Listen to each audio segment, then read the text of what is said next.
It was night. 8 men were sitting together in an empty room of a small house. The only pieces of furniture were a simple wooden table and 8 chairs. The only light came from a lamp on the table. One of the men was reading a book.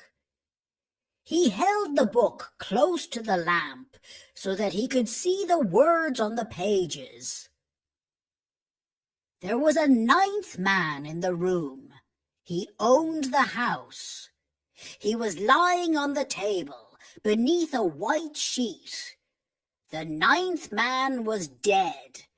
It was quiet in the house. Outside, there were the sounds of birds and insects in the trees around the house. Visitors from the city always notice these strange cries and calls. But the men in the room took no notice of these sounds. They heard them every day. 7 of the men were farmers and woodsmen. They worked in the fields and forests every day of the year. The skin on their faces had been burned by the sun and the wind. They were wearing hats with broad brims. The man with the book did not look like the others. He was not wearing a broad-brimmed hat. His face was smooth, intelligent, and handsome. He looked like an educated, important man. He was a coroner. All of the men were here this evening to do an important job. An inquest was taking place in the room. The men had come to look at the dead body on the table. They had to answer this question. How did this man die? The coroner was reading a diary. It belonged to the dead man. The coroner and the 7 men were waiting for a witness to attend the dead man's inquest. Suddenly, they heard the sound of a horse galloping on the road. Someone was riding quickly toward the house. The horse stopped outside. The door opened and a young man came in. "I'm late. I'm sorry," he said. "We've been waiting for you," said the coroner. "We must finish this job tonight. Hugh Morgan must be buried tomorrow morning. Where have you been?" "I went to the telegraph office and sent a telegram," said the young man. "I've written a report about Hugh Morgan's death. The report will be in the San Francisco newspapers tomorrow. I'm a reporter. I write stories for the newspapers."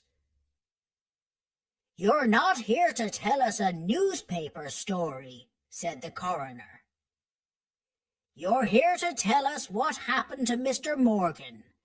You must tell the truth. You must swear that you'll do this." "Yes, I'll tell you the truth," said the young man. "Ruth, you might not believe me." "That isn't a good beginning," said the coroner. "Is your newspaper report different from the story that you're going to tell us?" For a moment, the young man had an angry expression on his face. "I've come here to tell you what really happened," he said. "I promise that I'll tell you the truth. Everything that I say to you will be true. You can read what I wrote for the newspaper. These are the true facts. This is what I saw and heard and did. The report isn't fiction." "Let's begin," said the coroner. The men took off their hats. The young man lifted his right hand and began to speak slowly and clearly.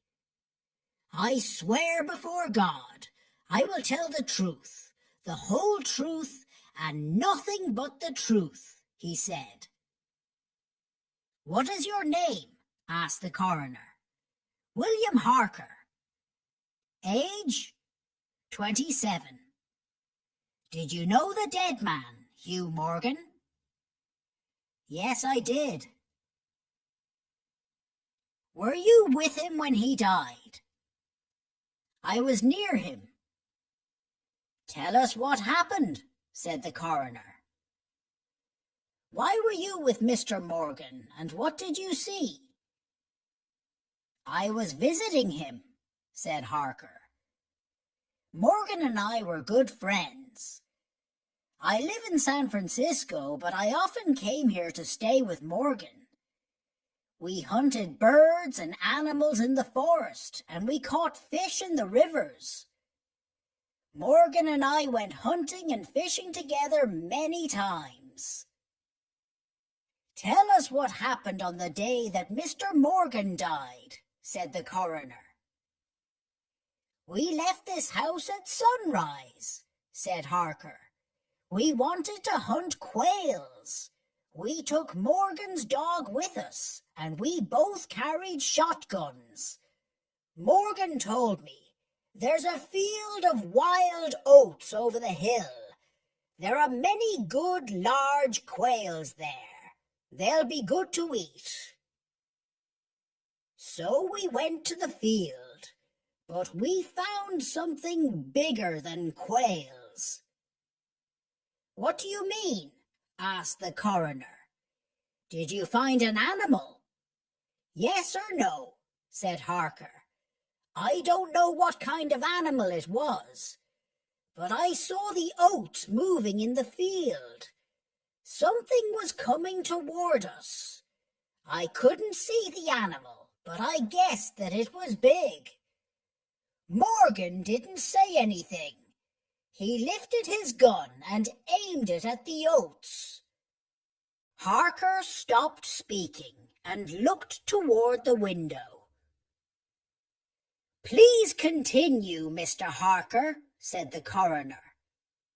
What happened next? I pointed at the moving plants, replied Harker. I said, Morgan, if that's a deer, you won't be able to kill it with a shotgun. You'll need a more powerful gun or rifle. But maybe it's something bigger than a deer. It might be a bear or a mountain lion. But Morgan didn't reply. He just aimed his gun at the oats and stared. I began to be afraid. Our shotguns wouldn't stop an angry bear or a lion. Mr. Harker, you say that it was a big animal, said the coroner. Do you know the difference between a bear and a lion and a deer?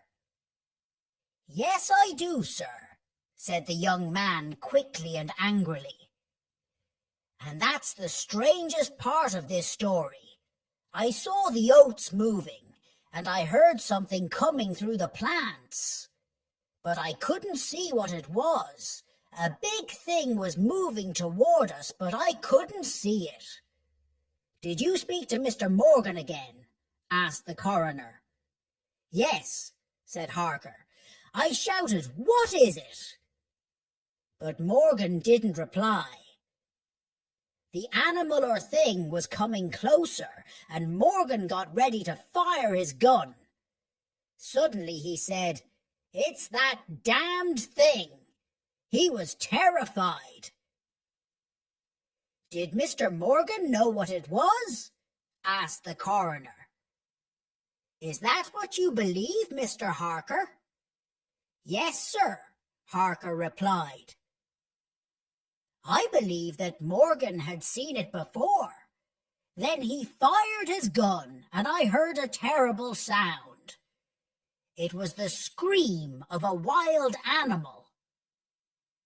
And did you fire your gun too? Asked the coroner. No, I didn't. I couldn't, replied Harker. "The smoke from Morgan's gun was in my eyes. I couldn't see where to aim my own gun. Then suddenly Morgan dropped his gun and started to run." "He left you?" asked the coroner. "Well, I was surprised," said Harker. "But I didn't have time to think about it. Something knocked me to the ground." "What knocked you down?" asked the coroner. "Well, I didn't see it, but it was soft and heavy. It moved very fast." "And then what happened?" "I heard wild screams near me. They were like the sounds made by dogs who are fighting. Then I saw that Morgan was fighting. He was on the ground. He was fighting for his life." "Fighting what?" asked the coroner. I don't know," said the young man. "I couldn't see anything or anyone. But Morgan was on the ground and there was a strange movement in the air around him. I don't know how to describe it. It seemed as if the fight was happening under water. Sometimes I couldn't see one of Morgan's hands. Sometimes his head disappeared. Then his whole body moved again." "And did you try to help Mr. Morgan?" asked the coroner. "Of course I did. I ran toward him, but I found him like this." Harker pointed to the dead body on the table. "And where was the animal?" asked the coroner. "I don't know. I only saw the oats moving again. They moved as if there was wind blowing across them. The thing, whatever it was, went into the woods. My friend was dead. I came into town to get a police officer." "Very well," said the coroner. "We'll examine the body." He lifted the white sheet off Morgan's body. Then he removed a handkerchief that was tied around the dead man's head. The handkerchief kept Morgan's mouth closed. The other men looked closely. One of them held the lamp high. Its light shone on the body of the dead man. Hugh Morgan's throat had been torn open. There were many terrible, deep injuries all over his body. His clothes were soaked with blood. "Gentlemen, you've heard Mr. Harker's story," said the coroner. "You've seen Mr. Morgan's body. What shall we write on the death certificate? Did a wild animal kill Mr. Morgan, or was he murdered? We must decide." The 7 men went out of the room and spoke together quietly for 2 or 3 minutes. William Harker turned toward the coroner.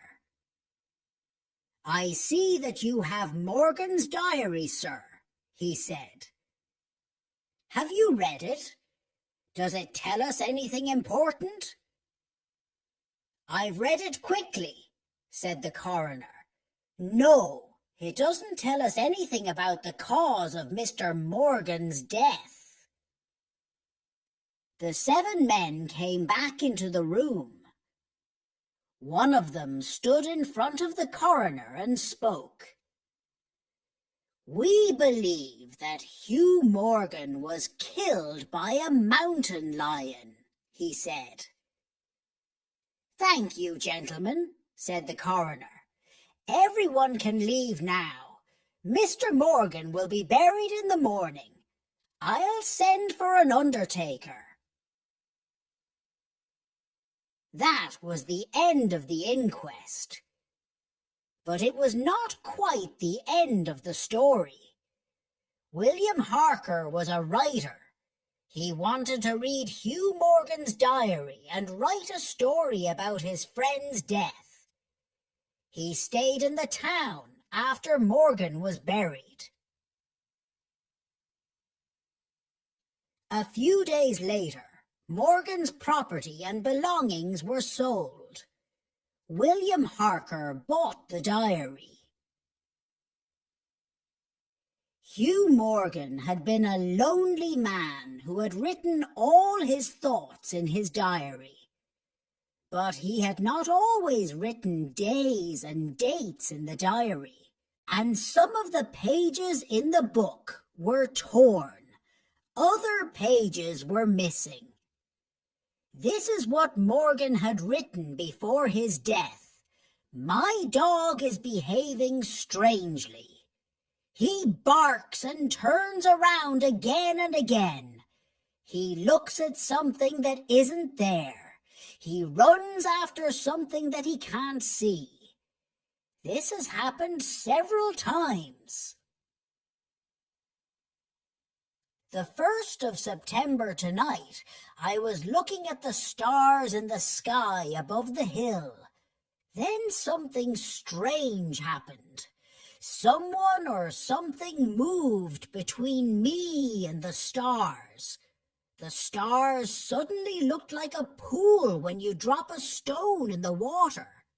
Am I going crazy? The 27th of September, it's been here again. It moves around the house. Now I keep my gun beside me always. Does this thing only come at night? Today I saw footprints in the soft ground near the house. What's happening here? Am I going crazy? The 2nd of October I shall not leave my home. I will not run away because of this thing, but it might make me crazy. The 5th of October I've invited my friend Harker to stay here. I'll say nothing. Maybe he'll find an answer. Maybe he'll see the thing too. Can the dog see it? I'm sure that the dog hears it. It hears things that I can't hear. Can the dog see things that I can't see? Perhaps that is the answer. If there are sounds that men can't hear, are there colors that men can't see? Is the damned thing a color that men can't see? The end.